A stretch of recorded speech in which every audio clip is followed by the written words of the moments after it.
하나님의 말씀은 우리 신약성경 요한계시록 18장 1절에서 8절 말씀까지를 제가 공독해 드리겠습니다. 이것은 하나님의 말씀입니다. 2일 후에 다른 천사가 하늘에서 내려오는 것을 보니 큰 권세를 가졌는데 그의 영광으로 땅이 환하여지더라. 힘찬 음성으로 외쳐 이르되 무너졌도다 무너졌도다 큰 성 바벨론이여 귀신의 표소와 각종 더러운 영이 모이는 곳과 각종 더럽고 가증한 새들이 모이는 곳이 되었도다.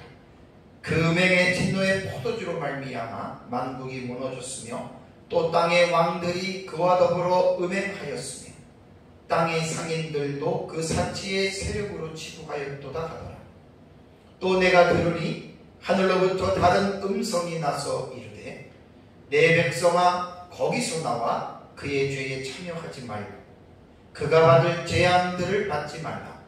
그의 죄는 하늘에 사무쳤으며 하나님은 그의 불의한 일을 기억하신지라. 그가 준 그대로 그에게 주고 그의 행위대로 갑절을 갚아주고 그가 섞은 잔에도 갑절이나 섞어 그에게 주라. 그가 얼마나 자기를 영화롭게 하였으며 사치하였든지 그만큼 고통과 애통함으로 갚아주라. 그가 마음에 말하기를 나는 여왕으로 앉은 자요 과부가 아니라 결단코 애통함을 당하지 아니하리라 하니 그러므로 하루 동안에 그 재앙들이 이르리니 곧 사망과 애통함과 흉년이라. 그가 또한 불에 살라지리니 그를 심판하시는 주 하나님은 강하신 자이심이라. 아멘. 요한계시록을 이해하는 것은 좀 결코 쉬운 일은 아니죠. 난해한 이러한 내용을 가지고 기록된 책이기 때문에 지금까지도 요한계시록이 기록된 이후에 천의 얼굴이라고 할 정도로 보는 사람마다 보는 관점이 사실은 이제 많이 다른 것이 이제 요한계시록의 내용입니다. 지금 제가 요한계시록을 설교하는 관점은 요한계시록 6장 이후부터의 내용을 연대기적인 관점에서 제가 설교하고 있습니다. 지난번에 저희 교회에서 이제 2번이나 8년 전에 1년 하고 또 2년 전에 또 1년 동안 설교한 것은 요한계시록을 1장부터 22장까지 주회 설교를 했습니다. 그때는. 그리고 이제 책을 또 내고 2년 전에 다시 좀 깊이 있게 제가 주회 설교를 하고 이번에 하는 것은 이제 주회가 아니라 6장 이후부터의 기록된 그 내용들을 연대기적으로 이제 순차적으로 지금 제가 설교를 하고 있습니다. 그래서 이제 요한계시록 독법에서도 제가 이제 말씀을 드렸듯이 요한계시록을 우리가 전천년이든 무천년이든 세대주의든 구천년이든 어떻게 보든지 그것은 본인이 보는 어떤 입장에서 보는 것이기 때문에 그것은 뭐라고 서로가 할 필요는 없습니다.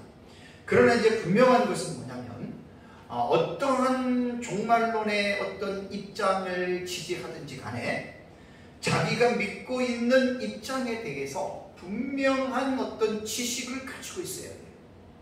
그리고 나는 이렇게 보는 그 이유와 근거를 분명히 성경적으로나 신학적으로나 이 부분을 정리하지 않고 많은 사람들이 그냥 그 누구한테 배웠고 신학교 다닐 어떤 교수한테 배웠고 이렇게 해가지고 그냥 남에게 들은 그 내용을 가지고 그냥 자기 나름대로 그냥 이것저것 이렇게 믹서해서 또 이해하고 있는 사람도 많이 있습니다. 더러는 어느 한 가지의 입장만을 이제 고수하는 사람들도 이제 있을 수 있습니다.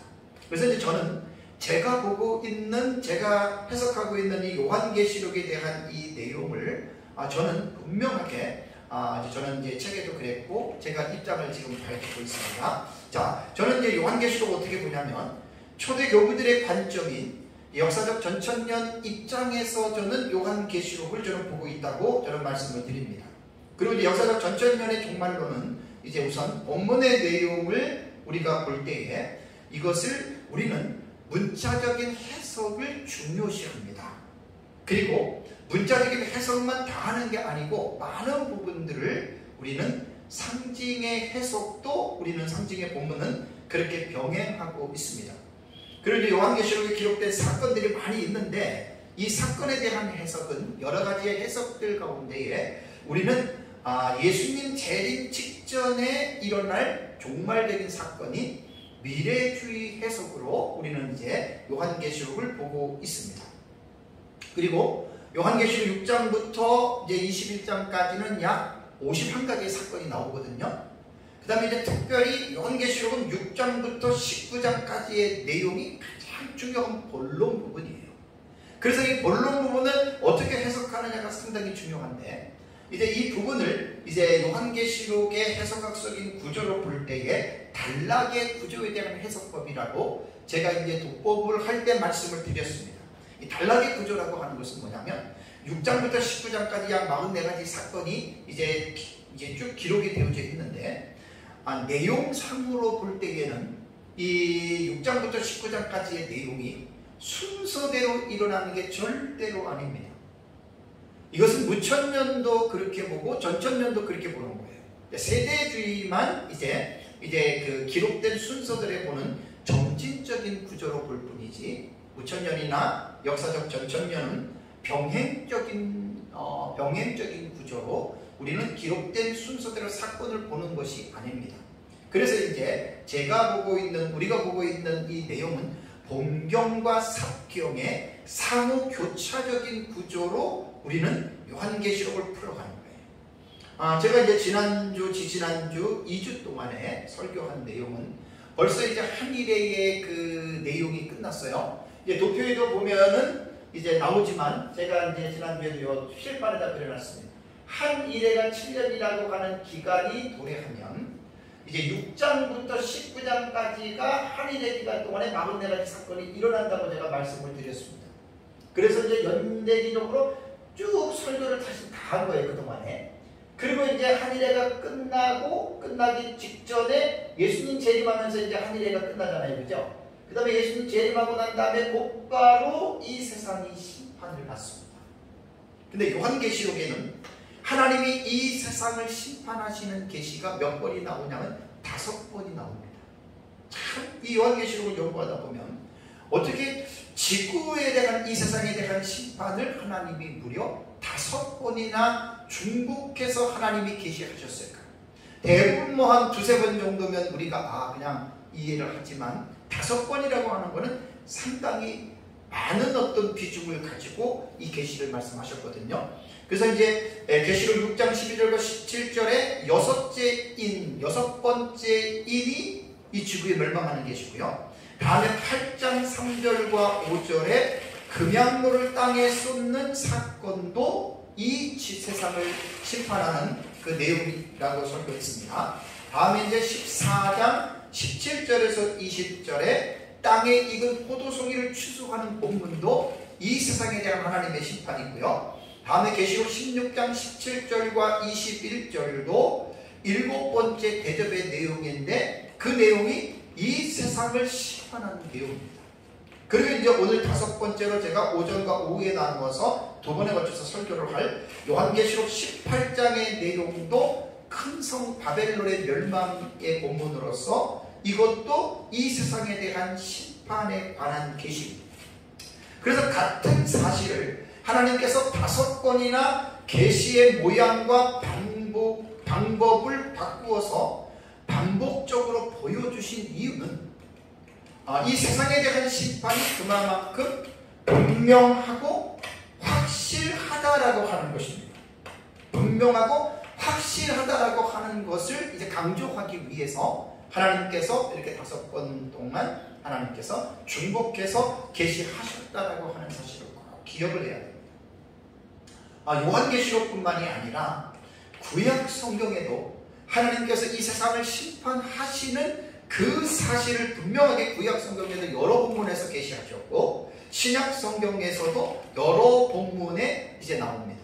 제가 이제 지난주에는 3번째 시간으로 금양로를 땅에 쏟는 사건을 설교했고 또 4번째는 오후 예배 시간에는 땅에 익은 포도송이의 추수에 대해서 제가 설교를 했습니다. 자, 그럼 이제 이번 시간에는 이 세상의 심판에 대한 내용의 마지막 5번째로 제가 이제 오전에는 1절과 8절에 나타나는 이제 이 내용에 대해서 먼저 말씀을 드리고 오후에는 9절부터 24절의 내용에 대해서 하나님께서 이 세상에 심판하실 때 나타나는 그 모습들에 대해서 여러분들에게 말씀을 제가 드리겠습니다.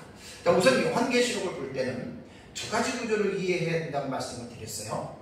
기록된 순서에 대한 구조를 먼저 이해를 하셔야 됩니다. 그러면 요한계시록을 기록된 구조로 이해하는 것을 제가 형식상 구조라고 명명했습니다.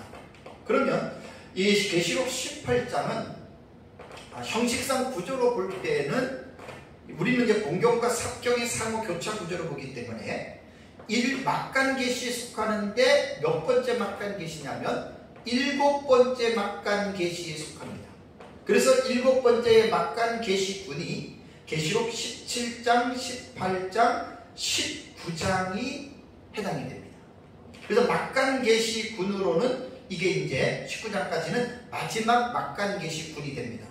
그런데 이 막간계시 가운데서도 제5 막간계시군도 계시록 12장, 13장, 14장처럼 이게 두 제5 막간계시와 제7 막간계시가 3장을 포함하고 있기 때문에 이 내용이 상당한 내용들이 이제 막간계시군에 이렇게 속해져 있습니다. 그런데 이제 5번째 막간계시군과 7번째 막간계시군의 차이가 있다면 어떠한 차이가 있냐면 5막간계시군은요, 이제 12장, 13장, 14장이라고 그랬잖아요. 7번째 나팔 계시가 11장 15절에서 19절에 불리죠. 그죠? 그게 본경이란 말이에요. 그것이 불리고 7번째 나팔이 15장 1절에 불릴 때까지 그 사이에 그 인터벌이에요. 그 사이에 12, 13, 14장 5막간 계시군이 속해 있고 7막간 계시군은 이제 어떻게 되냐면 제9 본경인 셋째 화가 7번째 나팔이죠. 7번째 나팔이 7대접이에요. 7대접 재앙이 16장에 마친 이후에 7번째 막간 계시군인 17장, 18장, 19장이 위치해 있는 거예요. 그러니까 요한계시록은 무조건 들어가서 내용을 해석하려고 하지 말고 이러한 형식상 구조에 대한 위치를 먼저 파악을 하고 그 다음에 이제 내용상 구조로 들어가서 보는 거예요. 그렇다면 왜 하나님께서는 셋째 화인 7번째 나팔이 7대접 재앙인데 이 7대접 재앙은 하나님의 마지막 진노를 가지고 있는 재앙이라 그랬죠. 근데 왜 하나님은 이 계시를 11장 15절에서 19절에 말씀하시고 곧바로 이 셋째 화인 7번째 나팔을 말씀하지 아니하시고 왜 하나님께서는 5막간 계시군인 12, 13, 14장이라고 하는 이 10가지의 사건을 그 안에 하나님께서 삽입했을까요? 이런 것들을 이제 우리가 계시록을 공부하면서 형식상 구조는 이 물음에 대한 내용들을 우리가 알아낼 수 있어요. 이것이 이제 하나님이 계시를 요한에게 주신 그 순서적인 계시에 나타나는 하나님의 의도가 있거든요. 이것은 제가 시간상 제가 다음번에 책에도 나오겠고 이건 이제 다음번에 말씀을 드리는 걸로 하겠습니다. 그러면 이제 본론으로 들어가면 계시록 18장의 내용을 세분하면은 크게 4가지의 파트로 구분할 수가 있습니다. 자, 1절과 8절에 제가 조금 전에 봉독해드린 이 내용은 큰 성 바벨론이 멸망할 것을 선언하는 내용입니다. 왜 이 세상이 망하는지 그 이유에 대해서도 나오고요.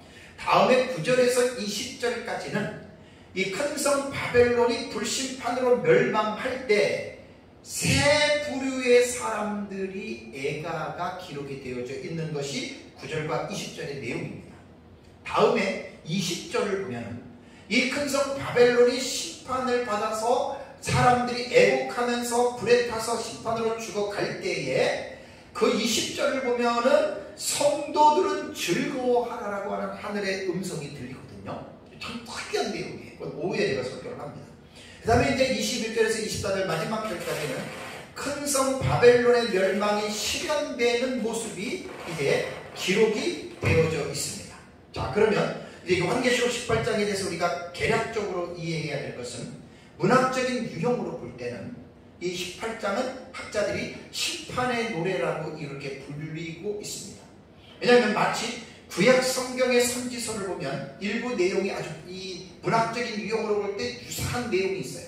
그것이 뭐냐면 이사야서 13장과 21장과 47장을 보면 옛 음녀의 성인 바벨론의 멸망에 대해서 기술했는데 이사야서에 기록된 바벨론의 멸망은 지역적으로 있었던 메소포타미아 지역에 있는 바벨론을 말을 합니다. 그 바벨론이 메대와 페르시아에 의해서 멸망했잖아요. 그죠? 그러니까 이사야의 그 계시 속에 있는 그 바벨론은 바로 페르시아 제국에 의해서 멸망하는 그 바벨론을 말하는 것이고 18장에 나오는 이 바벨론은 그 지역적인 바벨론이 아니라 이 세상 전체를 이제 뒤에도 말씀드리겠지만 이 세상 전체인 지구촌을 이제 비유적으로 큰 성 바벨론이라고 이제 이렇게 부르고 있습니다.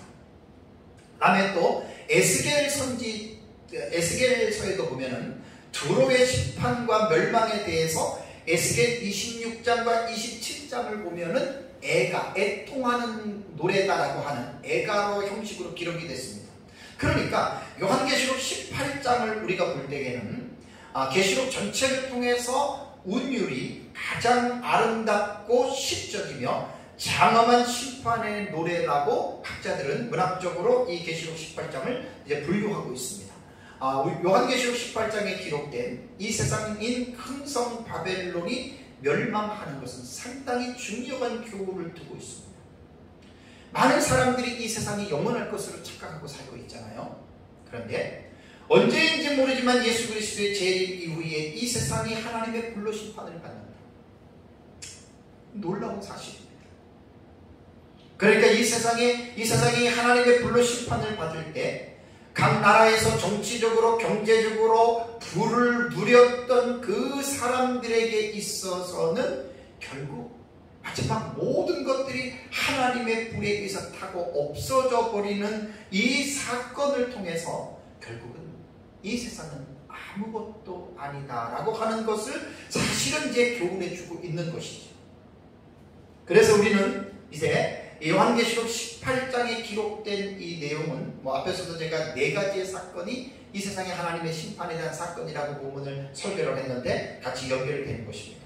근데 이제 18장을 보면서 한 가지 꼭 알아야 될 사실은 하나님이 세상을 불로 심판하실 때 이 세상이 이제 불에 타서 심판을 받잖아요. 그러면 그 불에 타서 심판을 받는데 그 모든 상황들을 요한계시록에는 다 서술을 해놨느냐?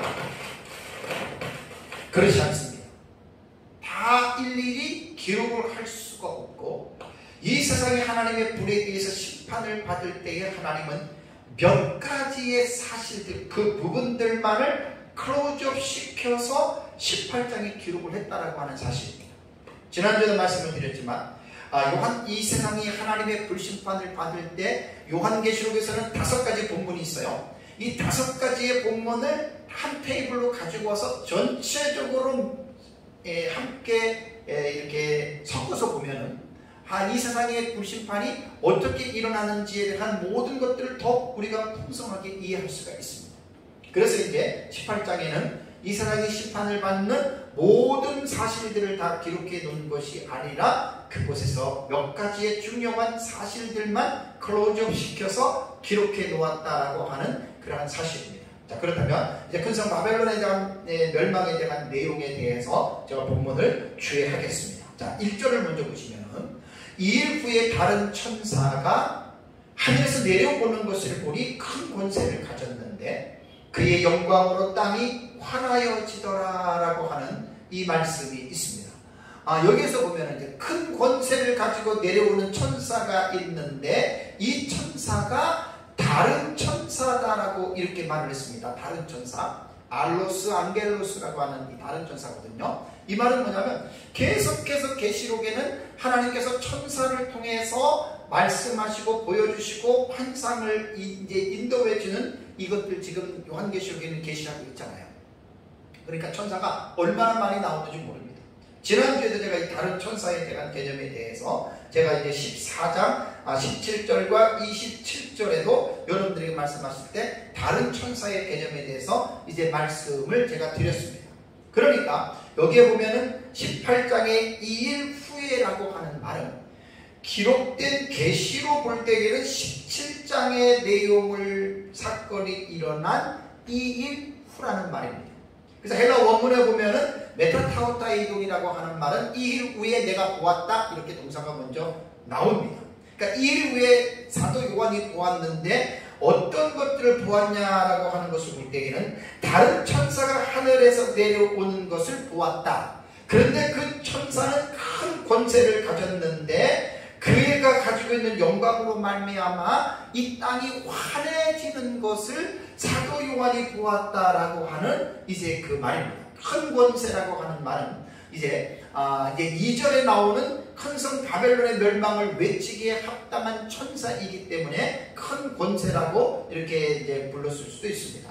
그러니까 이 큰 권세를 가졌다고 하는 증거가 땅이 환해지는, 이거는 초자연적인 현상이잖아요. 그러니까 이런 영광의 광채가 나타나는 것으로 볼 때 우리는 이 천사는 하나님으로부터 공적인 권위를 가지고 내려오는 권세 있는 천사다라고 하는 것을 우리는 볼 수가 있습니다.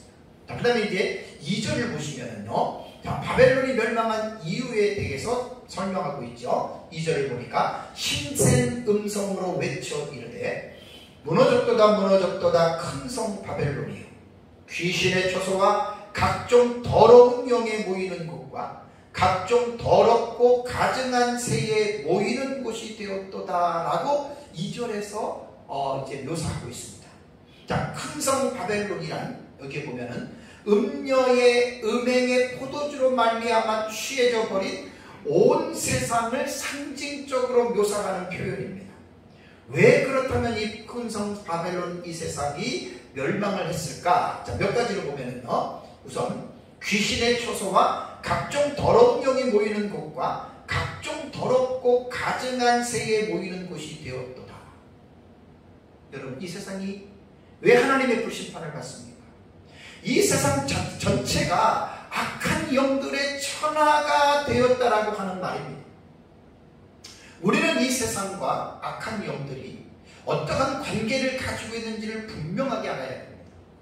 성경에도 보면 하나님이 이 세상의 임금을 사탄이라고 말했습니다. 이 세상을 지배하고 있는 임금은 마귀라고 말을 했거든요. 이 말의 의미를 오해하면 안 되는 것이, 하나님께서 모든 피조세계를 통치하시는데 아담과 하와가 범죄한 이후에 하나님의 작정 속에서 그 사탄이 이 세상을 예수 그리스도께서 재림하시고 이 세상을 심판하실 때까지, 또 천년왕국 이후에 사탄이 하나님의 심판을 받을 때까지는 하나님의 어떤 그 섭리 속에서 이 세상은 사탄이 임금으로 하나님께서 허락하신 겁니다. 그러니까 이것을 우리가 분명하게 이해를 해야 됩니다. 그러면 사탄이라고 하는 이 사타나스라고 하는 헬라어 단어의 뜻은 대적자라고 하는 겁니다. 대적자, 혹은 악한 상대, 혹은 대항자를 보통 사탄이라고 이야기를 하거든요. 그럼 사탄은 원래 기름 부음을 받은 그 그룹이라고 하죠. 천사라고 이야기합니다. 천사단인데 아주 매우 지위가 높은 천사단이라고 우리는 알고 있습니다. 그런데 이 사탄이 하나님 앞에 교만해서 자기가 하나님으로 되려고 하는 이 교만한 마음을 가졌기 때문에 하나님으로부터 정죄를 받아서 사탄은 이 세상으로 쫓겨나게 된 거예요. 근데 사탄이 쫓겨나면서 혼자 쫓겨난 게 아니라 그 사탄의 휘하에 있는 수많은 사자들이 있습니다. 그의 어떤 졸개라고 말하죠. 근데 그들을 우리는 성경에서는 뭐라고 부르냐면 그들을 귀신이라고 부릅니다. 귀신. 그래서 사탄의 이름에서 알 수 있듯이 사탄은 항상 이 세상에서 하나님을 대적하고 하나님을 반역하고, 그래서 이제 그 사탄은 사람들 속에 들어가서 하나님을 반역하게 만드는 일을 합니다. 이것이 가장 사탄이 하는 중요한 일이죠. 그래서 요한계시록에는 이 악한 영들의 우두머리인 사탄을 큰 영, 옛뱀, 마귀, 사탄이라고 하는 네 가지의 명칭으로 이제 호칭을 하고 있습니다. 그렇다고 해서 이 네 가지의 호칭이라고 해서 이 네 가지의 존재가 다 각자가 다른 고유한 존재는 아닙니다. 한 존재입니다. 악한 영들의 우두머리를 이렇게 금용, 옛뱀, 마귀, 사탄이라고 다르게 부르는 것뿐이라고 하는 말입니다. 그래서 이 악한 영의 우두머리에 그의 수하에는 수많은 사자들이 있는데 그들을 우리는 이제 귀신이라고 하는데, 귀신이라고 하는 존재는 전에 제가 설교할 때 다 말씀을 드렸습니다. 귀신이 지금 어느 곳에 있는지를 우리는 분명하게 위치를 파악해야 돼요. 우선 일부는 무저갱에 감금되어 있습니다. 무저갱과 지옥은 다릅니다. 무저갱이라고 하는 이 무저갱의 용도는 뭐냐면 귀신들을 가두어 두는 감옥입니다. 그래서 일부가 무저갱에 감금되어져 있고 또 일부는 어디에 있느냐? 지옥의 귀신들이 일부가 있고요. 또 하나는 이 귀신들은 우리가 살고 있는 이 세상의 공중의 세계에서 이 일부가 살고 있습니다. 그러니까 귀신의 수는 헤아릴 수가 없을 만큼 많습니다. 숫자가. 그래서 요한계시록 18장 이전에는 이 세상에 하나님의 심판을 받을 때 그 이유가 뭐냐면 이 세상의 전체에 귀신의 처소와 각종 더러운 영이 모이고 그 다음에 각종 더럽고 가증한 새에 모이는 곳이 되었다. 이게 악한 영들의 천하가 되어졌다는 말입니다. 그럼 우리는 요한계시록을 읽으면서 이러한 현상이, 이러한 사건이 언제 일어나는지에 대해서 이 사건에 대한 해석을 해야 되거든요.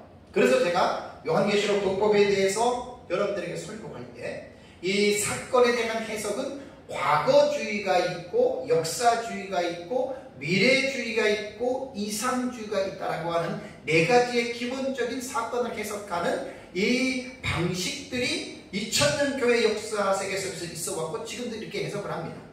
물론 이제 20, 30년 전부터는 어느 하나의 특정한 사건을 주장하지 않고 종합적인 해석, 전충주의적인 해석이라고 해서 여기에서 중요한 아주 장점들만을 취해서 종합적으로 보는 해석이 있기는 합니다. 그러나 어쨌든 이 시기는 언제 일어난 것이냐? 과거주의는 물론 로마 제국 시대 이미 과거에 다 일어났다 이렇게 해석을 하고요. 역사주의는 조금 더 그 텀을 예수님 재림 때까지 길게 보고, 우리 미래주의는 아직 일어나지 않은 것이고 예수님 재림 직전의 종말적 사건으로 우리는 미래주의를 해석을 하고, 이상주의는 어떤 특정한 하나의 사건으로 보는 것이 아니라 이것이 상징적으로 2000년 교회사 전체를 통해서 악한 영들이 이 세상에 이렇게 그들은 이제 본문을 그렇게 이해를 하고 있습니다. 근데 우리는 미래적인 그 사건에 대한 해석을 취하기 때문에 이 사건은 언제 일어나냐면 전 3년 반이 맞춰지기 전에 5개월 전에 첫째 황충화에 대해서 제가 말씀을 드렸죠. 여기 도표에 보면 나옵니다. 이 전 3년 만에 1260일이 끝나면 5개월 동안에 당하는 황충화가 있어요. 이건 딱 5개월 동안이라고 명시가 되어져 있거든요. 그러니까 이 황충화가 이루어지기 전에 이 현상이 나타나는 거예요. 그래서 그 근거가 계시록 12장 7절과 9절에 보면 하늘의 영적인 전쟁, 미가엘과 용의 전쟁이 여기 나오죠. 그죠? 이 미가엘과 용의 전쟁에서 미가엘에게 사탄이 패합니다. 그래서 귀신들을 데리고 지상으로 쫓겨나지요. 요 사건과 연결이 되는 거예요. 그러면서 황충화 전에 이 사건이 먼저 일어나고 귀신이 여기서 이제 하늘에서 떨어지는 큰 별, 이게 이제 사탄이라고 저는 우리는 해석한다 그랬어요. 사탄이 무저갱의 열쇠를 가지고 내려와요. 거기에 보면은 무저갱의 열쇠를 받았다라고 하는 말이 뭐냐면 에도세거든요. 에도세라고 하는 이 동사는 제가 여러분들에게 신적 수동태라 그랬죠. 그러니까 이 헬라어 본문에서 주어가 명확하지 않을 때에 이 에도세라고 하는 동사가 나오면 신적 수동태로 주어는 하나님으로 본다고 그랬습니다. 그러니까 사탄이 떨어질 때 하나님으로부터 그 무저갱 열쇠를 받은 거지 사탄이 모든 역사의 주관자가 아닙니다. 하나님이 모든 것들을 주관하시고 그 주관하에 사탄이 예속되어져 있을 뿐입니다. 그런데 이제 하나님의 섭리 가운데에 하나님이 무적의 열쇠를 사탄에게 주어서 떨어뜨리면 거기 이제 황충하에 보면은 계시록 9장에 보면은 무적의 열쇠를 이 사탄이 열잖아요. 그래서 그 화덕 같은 연기가 올라오는 것이 무적에 있는 그 귀신들이 올라오는 거예요. 그러니까 지옥에 있는 귀신들은 아직 나오지는 않았지만 지금까지 무적에 갇혀있던 귀신들이 황충화를 통해서 올라오고 공중의 영역에 자기들이 아지트를 세우고 있었던 그 귀신들도 미가엘 천사에게 패해서 이 땅으로 내려왔기 때문에 이 세상이 귀신의 처소와 각종 더러운 영이 모이는 곳과 각종 더럽고 가증한 색이 모이는 곳이 되었다. 여러분 이 상황을 한번 생각해 보십시오. 끔찍합니다. 완전히 이 세상은 귀신의 사탄의 천하가 되어져 버립니다. 사실 그래서 이 세상이 멸망하는 거예요. 그걸 지금 2절에서 분명하게 사도 요한은 설명하고 있는 것입니다. 다음에 이제 왜 이 세상이 하나님의 심판을 받아야 되냐, 3절을 보시면 나옵니다. 3절을 보면 그 음행의 진노의 포도주로 말미암아 만국이 무너졌으며 또 땅의 왕들이 그와 더불어 음행하였으며 땅의 상고들도 그 사치의 세력으로 치부하였도다 하더라 라는 말이 있습니다. 왜 이 세상이 하나님의 불심판을 받아야 할까요? 자, 음행의 진노의 포도주로 말미암아 만국이 무너졌다. 그건 음행의 진노의 포도주 때문이라는 말이죠.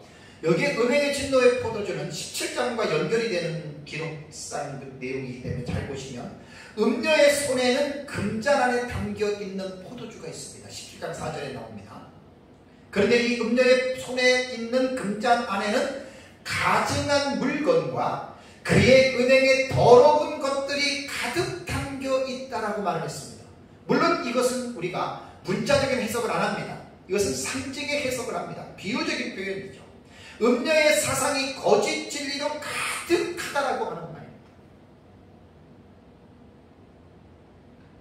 계시록의 교회가 초대교회와 음녀교회가 나온다 그랬잖아요. 음녀교회는 진리에서 변질된 그 교회를 말합니다. 그래서 이 거짓된 진리를 한마디로 말을 한다면 요즘에 이제 우리가 볼 수 있는 것이 뭐냐면 세계적인 신학계에서 종교다원주의 사상으로 우리가 보면 됩니다. 종교다원주의. 종교다원주의는 모든 종교에도 구원이 다 있다라고 하는 사실이죠. 음녀는 기독교의 절대 진리를 부정하고 상대 진리로 변질시키는 것입니다. 그래서 인류 종말에도 모든 사람에게 이제 이 거짓 복음에 빠지게 하고 온 세상 사람들이 이제 결국은 계시록 13장 8절을 보면은 짐승이 나오죠. 그 딱 바다에서 올라오는 짐승이 바로 저 그리스도입니다. 그 사람을, 그 정치 지도자를 우리가 예수 그리스도를 메시아로 믿는 것처럼 그들은 그 적그리스도를 자기들의 구세주로 세상 사람들은 다 믿고 그 짐승을 경배합니다. 이게 13장 8절 되게 중요한 말씀입니다. 하나님이 가장 미워하시는 죄가 뭐죠? 1계명과 2계명입니다. 하나님을 불신하고 다른 신을 두고 그 신에게 우상을 만들고 그 신을 경배하는 그 죄를 하나님이 가장 미워합니다. 아브라함의 혈통의 자손들이었던 북이스라엘과 남유다의 멸망도 왜 그들이 멸망했죠? 우상 숭배로 인해서 그들이 멸망을 당한 것입니다. 그래서 이 세상이 하나님의 심판을 받는 것은 바로 생명책에 기록된 택자들 외에 모든 사람들이 다 적그리스도를 우상으로 경배, 프로스크네어, 예배했기 때문에 하나님이 이 세상을 심판하실 수밖에 없었다고 하는 심판의 당위성에 대해서 말을 하고 있는 것이죠. 자, 세 번째로 왜 이 세상이 심판을 받느냐? 3절을 보니까 다시 뭐라고 나옵니까? 땅의 상인들도 그 사치의 세력으로 치부하였더라. 그러니까 땅의 상인들의 사치의 세력 때문에 망했다 이 말입니다. 그러니까 여기서는 어느 한 가지의 그 심판에 대한 어떤 그 명목을 한 가지만 말하는 것이 아니라 전체적으로 풀어서 이야기를 해요. 이제 오후에도 보면은 요 지금 오전에 제가 말하는 4가지 이유 외에 3가지가 더 추가가 됩니다. 그럼 오후에 제가 말씀을 드리겠습니다. 여기서 땅의 상인이라고 말을 했고요. 그 다음에 이제 장사꾼입니다. 장사꾼. 사치라고 하는 말은 뭐냐면 스테노스라고 하는 이 단어는 호세, 향락이라는 뜻입니다. 신약 성경에 딱 이 본문에서만 한번 나옵니다. 그러니까 땅의 상인들이 이 향락에 빠졌다, 호색했다 이런 말이거든요. 그런데 이 뒤에 나오는 말이 뭡니까? 치부하였도다라고 하는 이 플루테오라고 하는 말은 뭐냐면 부하게 됐다라는 말이에요. 아주 이 사치로 말미암아 부하게 되었다라고 하는 말인데 이 의미상으로는 이게 이해하기가 어려워요. 그러니까 이것은 조금 의역을 해야 되는데 이 말의 의미는 땅의 상인들이 조금 설명을 해야 됩니다. 이 세상의 과도한 사치 문화로 인하여 이 세상은 사치 문화가 쾌락적인 이제 그 문화가 되잖아요. 그들이 큰 돈을 벌어서입니다. 약간 어떤 의미들이 생략이 되어 있습니다. 사치로 인해서 치부했다라고 하는 말씀 속에는 그들이 그러한 쾌락적인 이 사치 문화 속에서 그것을 이용해서 그들은 큰 돈을 벌어서 그들은 바로 부유하게 됐다. 이게 플루테오라고 하는 게 부자가 됐다. 그런 뜻이거든요. 자, 그래서 우리는 위의 말씀을 통해서 우리가 유추할 수 있는 것은 인류 종말의 바벨론 사회는 물질적인 부유로 인해서 향락적인 삶, 쾌락적인 삶을 추구하는 사회라고 하는 것을 우리는 분명히 알 수 있습니다. 얼마나 과학이 발달이 됩니까? 근데 선 하나도 까딱하기 싫어하는 게 인간의 마음이잖아요. 모든 것들이 이제는 기계들이 다 해줘. 그리고 이제 사람들은 이제 육신적인 말초신경의 그 욕구들을 따라서 먹고 마시고 즐기는 쾌락적인 삶에 이제는 점점 가면 갈수록 사람들이 그렇게 빠집니다. 이는 마치 베드로 사도가 말한 것처럼 이성 없이 태어난 짐승과 같이 육체의 정욕만을 따라서 살아가는 사람들의 삶이라고 여러분 말할 수가 있습니다. 베드로후서 2장 12절과 14절을 보시면 베드로후서 2장 12절 14절을 보면 이렇게 베드로는 말했습니다. 그러나 이 사람들은 본래 잡혀 죽기 위하여 난 이성 없는 짐승과 같아서라고 이렇게 표현했습니다. 인간이 하나님을 떠나고 인간이 하나님을 알지 못하고 인간이 이 세상에서 죄인 그대로의 삶을 살아가면 그 이 사람들에 대해서 베드로는 본래 잡혀 죽기 위하여 난 이성 없는 짐승과 같은 존재로 이렇게 부른다고 하는 사실. 여러분, 인간은 짐승과 달라서 하나님의 형상을 담은 영혼이 있습니다. 하나님의 형상을 닮아서 하나님이 만들었는데 그 인간들이 하나님을 알지 못하고 죄를 짓게 되면은 이성 없이 죽기 위하여 태어난 그 짐승과 같은 존재와 별 다를 바가 없다라고 하는 말. 그래서 우리가 악한 사람들을 우리가 뭐라고 그들을 우리가 부르죠? 이 짐승 같은 오마 그러잖아요. 이 짐승 같은 사람. 그런데 동물의 왕국을 제가 아주 웬만하면 나오는 데로 다 봅니다.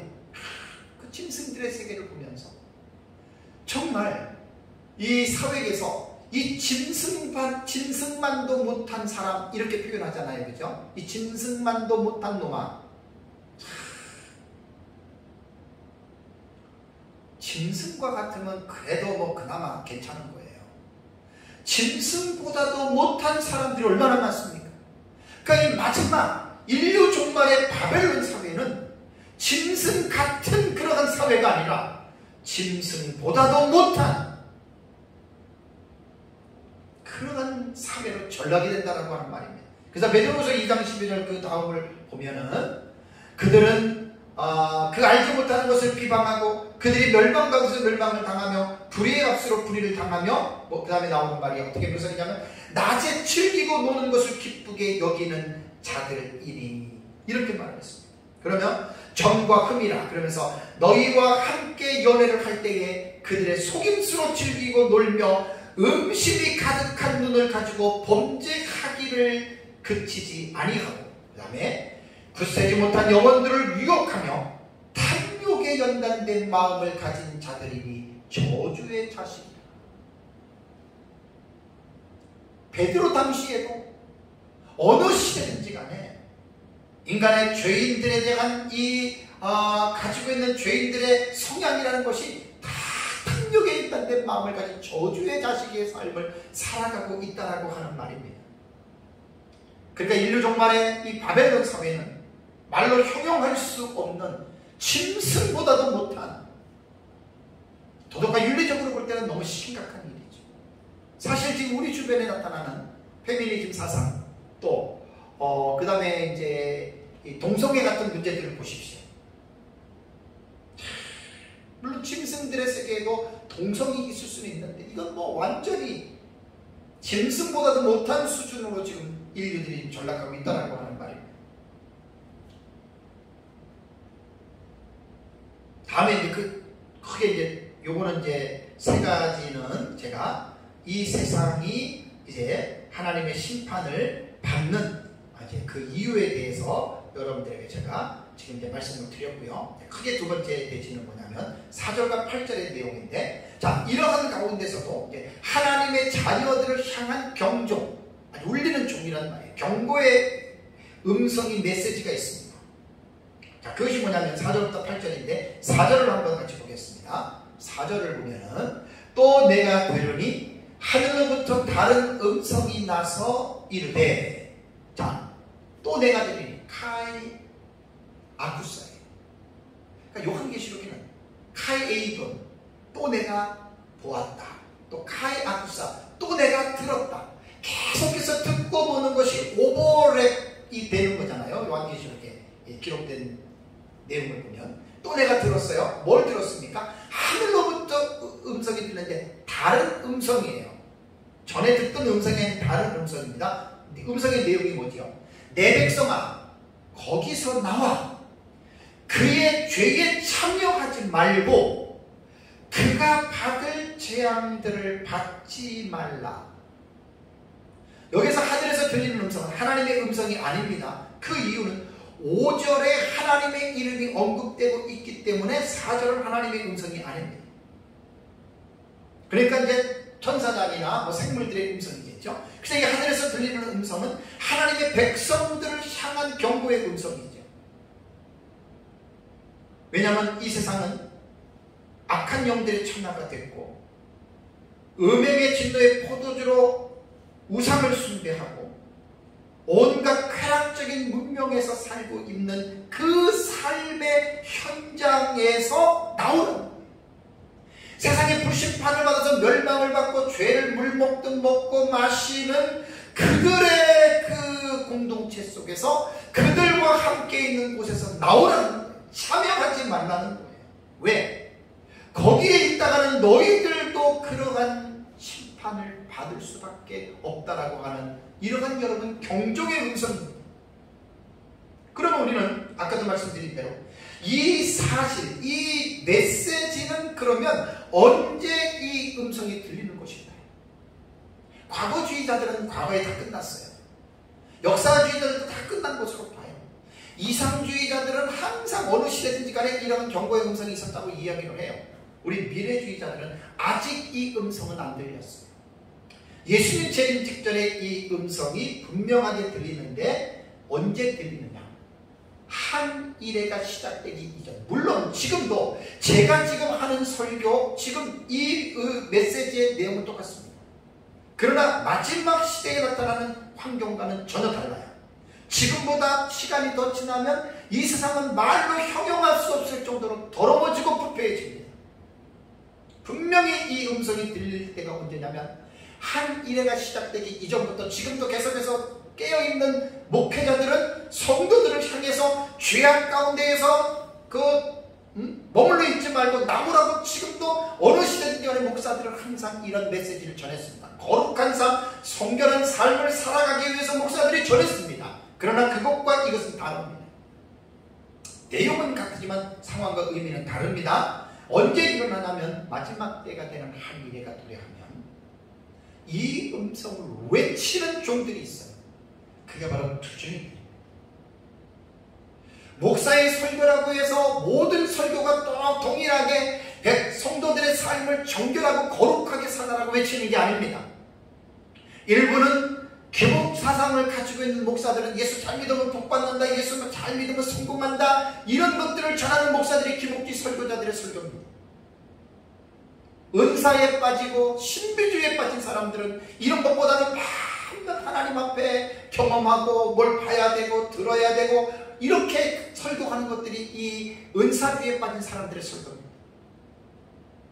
도덕과 윤리주의자들은 항상 도덕과 윤리적인 설교만 하는 것이고, 율법주의자들의 설교자들은 율법주의적인 내용만 하는 것이고, 올바른 하나님의 말씀을 깨달았던 신실한 종들은 이때 마지막 이 시대에 성도들이 영적으로 잠자고 있을 때에 이 사실을 소리 높여서 외치는 거예요. 내 백성아 거기서 나와 그의 죄에 참여하지 말고 그가 받을 재앙들을 받지 말아라. 교회는, 성도는 거룩한 무리들입니다. 비록 우리는 이 땅에 두 발을 딛고 살아가지만 성도들의 정체성은 하나님의 자녀입니다. 하나님의 자녀이기 때문에 생각하는 것과 말하는 것과 행동하는 것에서 우리는 예수님처럼 하나님처럼 거룩한 삶을 추구해야 하는 것이, 이것이 바로 성도들의 삶입니다.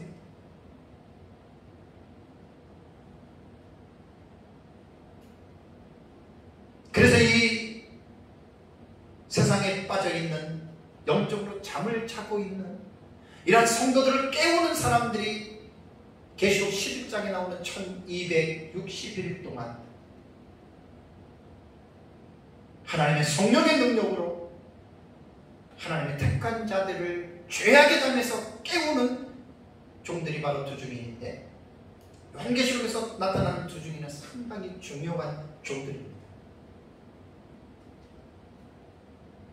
그래서 이제 전삼년반 기간 동안에 두중인들은 이제 불사신의 권세를 하나님으로부터 받았죠. 누구든지 못 죽이고, 왜냐하면 택자들의 그 깨우는 사역을 완성시켜야 되기 때문에.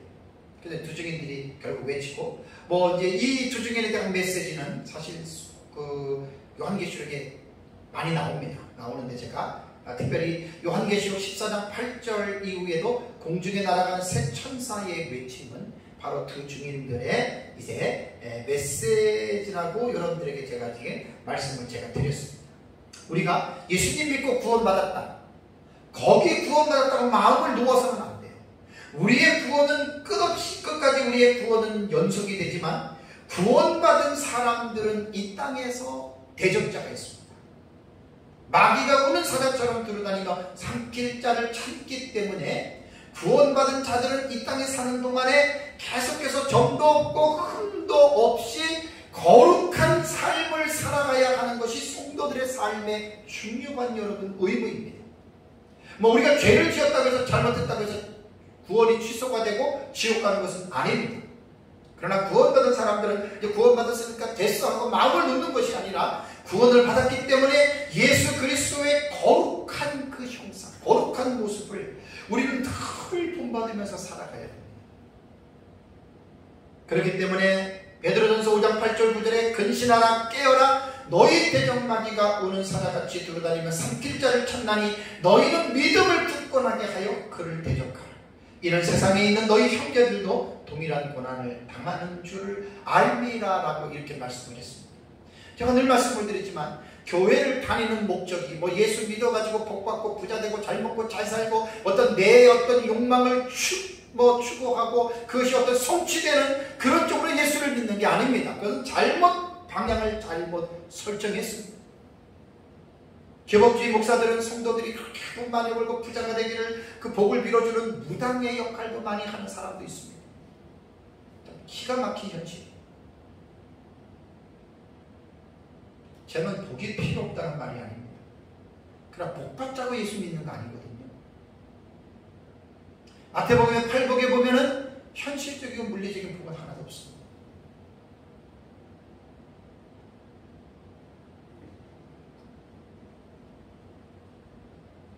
다음에 5절을 볼까요?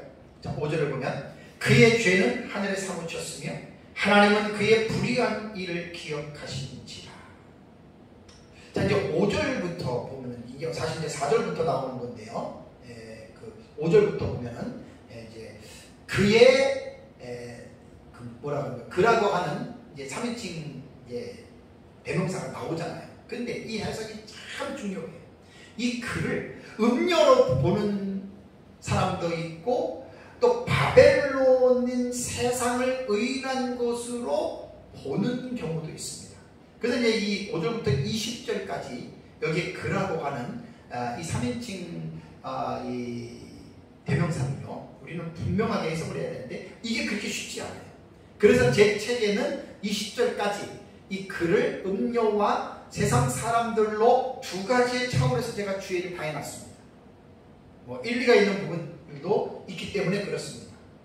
그래서 여기에 보면은 이제 그라고 하는 인칭 이 대명사를 이제 음녀로 보느냐 세상으로 보느냐 여기에 대해서 이제 서로가 뭐 맞을 수도 있고 틀릴 수도 있는 그런 내용인데 그것은 문맥을 따라서 그 대상을 잘 여러분 적용을 해야 돼요. 그래서 그라고 하는 헬라어 아우토스가 3인칭 대명사인데요. 뭐 그것 자신 혹은 바로 이렇게도 이제 번역이 되는데 우리말에 번역된 8가지 여건을 보면은 그에 대해서 3가지 부류로 번역을 했습니다. 제가 책을 쓸 때 이 부분을 8가지 그 본문을 다 봤습니다. 거기 보면은 개역개정과 개역개정에는 한문 성경에는 그냥 그라고만 이렇게 명시했습니다. 근데 그가 누구인지에 대해서 애매모호하잖아요. 두 번째는 바른 성경과 공동번역과 한글 킹제임스와 현대어 성경에는 그 여자라고 분명히 번역을 했습니다. 그 여자다. 그 다음에 표준세 번역에는 뭐라고 했냐면 그 도시라고 번역을 했습니다. 도시.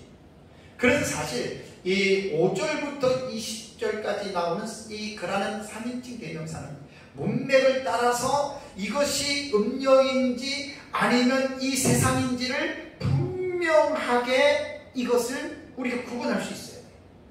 그래서 우리가 보는 개정에는 그냥 그라고만 해놔가지고 여자로도 볼 수, 음녀로 볼 수도 있고 또 도시 세상으로도 볼 수도 있고 이렇게 됐기 때문에 이 부분은 잘 이해를 해야 됩니다. 제 책의 771페이지에서 777페이지 부록 2에 보면은 이 부분을 제가 따로 제가 정리를 해놨습니다.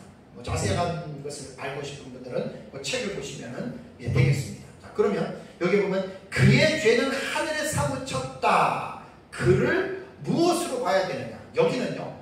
음녀로 해석해도 되고 세상으로 해석해도 됩니다.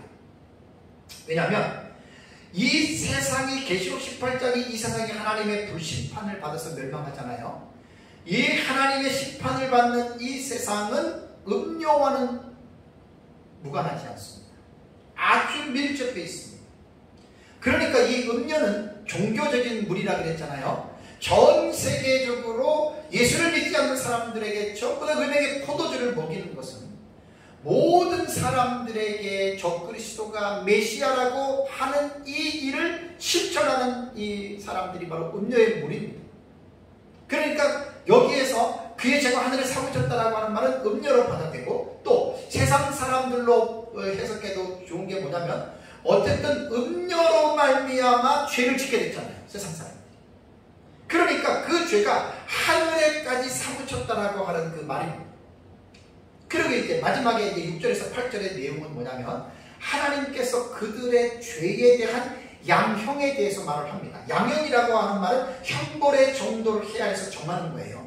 여러분 이거 보세요. 6절을 보세요. 6절을 보시면 그가 준 대로 그에게 주고 그의 행위대로 각절을 갚아주고 그의 섞은 잔에도 각절이나 섞어 그에게 주라라고 말을 했습니다. 여러분 뭘 말하는 거죠?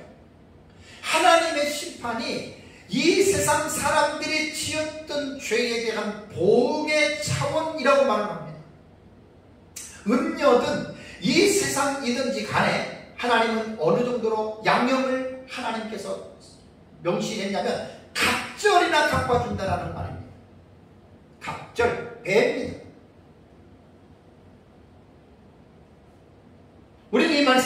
사람이 무엇으로 심든지 심은 대로 거두리라는 하나님의 자연 법칙의 원리를 여러분 우리는 기억하게 됩니다. 음녀도 세상 사람들도 하나님이 그들이 이 세상에서 하나님을 거역하고 우상을 섬기고 우상을 메시아로 믿었던 그 죄에 대한 갑절이나 하나님이 갚아주신다라고 하는 말이죠. 음녀는 이미 우리가 17장을 보면은 17장 16절을 보면 내가 본 바 이 열불과 짐승은 음녀를 미워하고 망하게 하고 벌거벗게 하고 그의 살을 먹고 아주 불사르고 적그리스도의 세력에 의해서 음녀는 마지막 때 쓰임을 받다가 결국은 그 세력에 의해서 불에 살라 죽게 됩니다. 하나님이 그 일을 하셨다라고 말을 했고 세상 사람들도 마찬가지죠. 그래서 하나님이 이제 갑절로 그들에게 갚아주는데 불로서 심판하는 겁니다. 자, 제가 이제 지난주하고 지지난주에 이 그림을 여기다 그려놨잖아요. 지구가 어떻게 심판을 받냐. 이것은 이제 7번째 대접에 나오잖아요. 지구가 세 갈래로 갈라지잖아요. 꼭 공부하셔야 됩니다. 지구는 지각과 멘틀과 핵으로 구분이 되어져 있습니다. 지각은 꼭대기죠. 이 멘틀도 외부 멘틀과 내부 멘틀로 자세하게 학자들이 가르는 사람이 있고 핵은 외핵과 내핵으로 지구가 구성이 되어져 있어요. 그래서 이 지각은 껍데기고 멘틀은 이제 이 안에 보통 땅속에 있는 광물질을 말을 하고요. 외핵은 이게 지금 뭐라 그러나요? 고체가 아니고 액체입니다. 액체. 이게 바로 마그마예요. 마그마.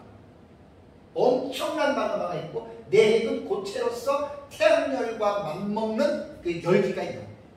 그 지구가 완전히 지금 불덩이거든요. 우리가 불덩이 위에서 살아가고 있어요. 지금. 근데 7번째 대접으로 이 지구가 세 갈래로 쫙 갈라진다고 생각해 보십시오. 이거 엄청난 겁니다. 여러분. 지구가 세 갈래로 갈라졌다. 그럼 이 안에 있는 뜨거운 물질이 뭐 우리는 그냥 지난번에 화산이 터질 때 외적에 있는 마그마가요 그 멘틀 사이를 통해서 올라오는 게 이게 화산 폭발이거든요. 아직은 아주 극히 일부분입니다. 지구가 세 갈래로 갈라지면 지구 전체가 불바다가 되는 거예요. 이게 성경이 우리에게 경고하고 있는 것 말은 이건 농담이 아니에요. 이건 가상적으로 말하는 게 아니라 실제적으로 이러한 일이 일어난다 그 말입니다. 실제 이거 알고 살아야 돼요. 이거 믿고 살아야 돼요.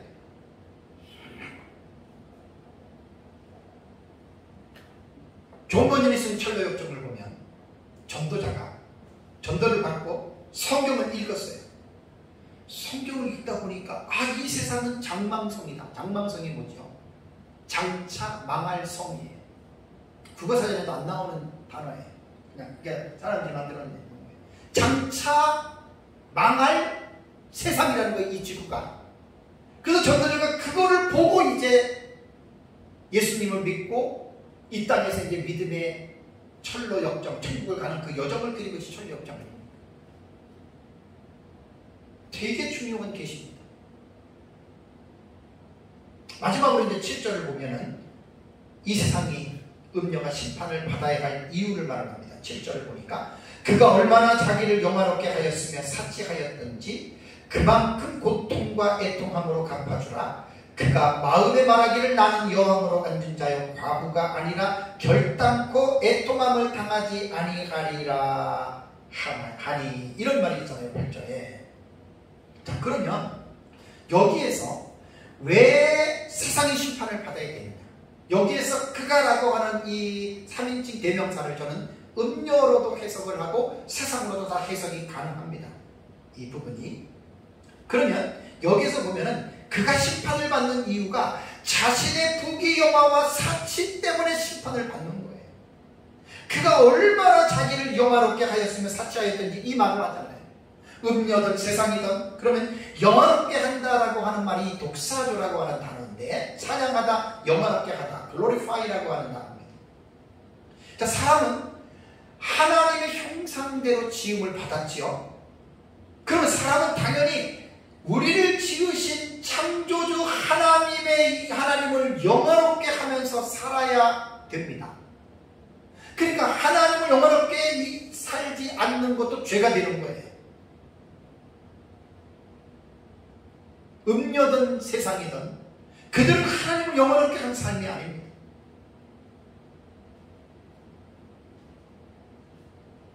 시간상 그냥 자세히 주의를 못하겠네요. 자, 다음에 사치라고 하는 말이 나옵니다. 스트레니아우라고 하는 이 사치라고 하는 말은 방탕하다라고 하는 뜻도 있습니다. 사치스럽게 하다라는 말. 사치라는 것은 뭐지요? 과잉된 부와 잉여물이죠. 너무 많아요. 사람이 딱 자기 쓴 것만 딱딱딱 있으면 사치할 수가 없거든요. 근데 그것이 너무나 많아. 과잉된 부, 거기에 잉여물은 남아있는 것들이에요. 이것을 사실은 기독교인들은요, 나에게 부가 많다, 나에게 남아있다, 쌓아두려고 하는 것 말고 나눠주는 게 그리스도인의 삶이에요. 쌓아두게 되면 그 잉여물이 생기게 되면 인간은 사치할 수밖에 없습니다. 대부분이 교만과 방종과 음란으로 치닫는 삶을 살게 됩니다. 이것이 바로 사치. 결국 이 어떤 특정한 부류의 사람들이 가지고 있는 과잉된 부와 잉여물이 사회적인 불평등을 초래하고, 이 불평등으로 인해서 사회가 분열과 멸망의 주요 원인이 되고 싸우고 빈부의 격차가 심해지는 거예요. 세상이 왜 망하지요? 사치가. 여기서 이제 음녀들 같은 경우는 적그리스도에 의해서 엄청난 부를 획득하죠.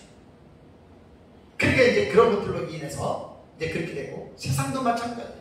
저마다 다 그렇게 사치한 삶을, 마지막 때는 쾌락적인 삶을 살아갑니다. 음녀를 해석하는 것은 바로 이제 본문에 좀 합당한 당위성이 있는 것은, 이들에게 그 주어진 부귀영화가 이제 그 적그리스도에 의해서 주어졌다고 그랬잖아요. 또 7절에 보면 요 말이 있어요. 마음에 말하기를 나는 영광으로 앉은 자여 과부가 아니라 결단코 애통함을 당하지 아니하리라 라고 하는 요 말씀 속에서는, 나는 과부가 아니라는 말은 자기 혼자가 아니라 자기 동반자가 있다는 이야기예요. 파트너가, 음녀의 파트너는 누구지요? 그게 바로 짐승인 적그리스도.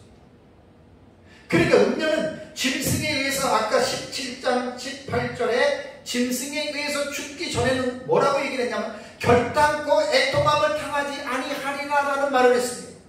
결단코 나는 애통함을 당하. 왜? 자기에게는 든든한 백그라운드의 짐승 적그리스도가 있고 전 세계를 지배하는 그 적그리스도가 자기들에게 주어진 권력이 있고 자기들에게 주어진 부가 있다는 말입니다. 그러니까 자기가 멸망할 줄도 모르고 음녀는 큰 소리 치다가 결국은 그 적그리스도에 의해서 불사가 죽어진 엄청난 그런 것을 당하잖아요. 세상 사람들도 마찬가지입니다. 다 마지막 때는 쾌락에 빠져서 육신의 정욕과 이색의 자랑과 안목의 정욕 가운데의 육신적인 삶을 살다가 결국은 그들이 하나님의 심판을 받는데, 자 18장 8절 보세요. 8절에 그러므로 하루 동안의 그 재앙들이 이르리니 곧 사망과 애통함과 흉년이라. 그 다음에 뭐라 그랬습니까? 그가 또한 불에 살라지리니 그를 심판하시는 주 하나님은 강하신 자이시니라. 벌써 1시간이 넘었습니다. 자세히 주의를 안 하고 그냥 넘어가겠습니다. 하루 동안에 일어난다고 하는 말은 지구가 세 갈래로 갈라질 때 짧은 시간에 순식간에 갈라지는 거예요. 이게 불타는 시간 거의 하루 정도 그냥 이렇게 모르겠습니다. 멸망은 하루고 이제 지구가 불타는 거는 다음 주에 제가 이제 설교할 때 이제 다니엘서에 의하면 약 30일 정도로 계산하는 것이 성경적으로 가장 합당한 유주입니다. 그건 제가 다음 주에 설명을 하는 걸로 하겠습니다. 어쨌든 사망과 애통함과 흉년과 불에 살라져서 죽게 된다. 사랑하는 성도 여러분, 이 세상은 영원한 도성이 아닙니다. 아까 제가 철로역정의 전도자가 성경을 읽고 이 세상은 장망성이다, 장차 불에 타서 멸망할 곳이라고 하는 이 사실을 알고 그가 예수 믿고 결단하고 그가 신앙생활했던 그 모습들이 철로역정에 나오는 내용입니다. 요한계시록에는 이 세상에 대한 심판의 계시가 무려 5번이나 나오고, 제가 2주 전부터 계속해서 지금 이 심판에 대한 이 계시에 대한 성경을 여러분들에게 지금 말씀하고 있습니다. 그래서 오후 예배 시간에도 다음번에 이어지는 9절부터 내용을 연이어서 이제 이 세상에 대한 심판에 대해서 여러분들에게 말씀을 드리겠습니다. 어쨌든 이러한 세상의 심판을 앞두고 저와 여러분들은 죄악된 구렁텅이에서 빠져나와야 됩니다. 이 세상에 거기서 나와 그의 죄에 참여하지 말라, 이 말씀을 기억하고 사는 날까지 저와 여러분들은 정말 거룩한 삶, 죄악된 데서 빠져있지 말고 나와서 늘 거룩한 삶으로 준비하는 삶을 살아가시기를 주님의 이름으로 축복합니다. 다 같이 기도하겠습니다.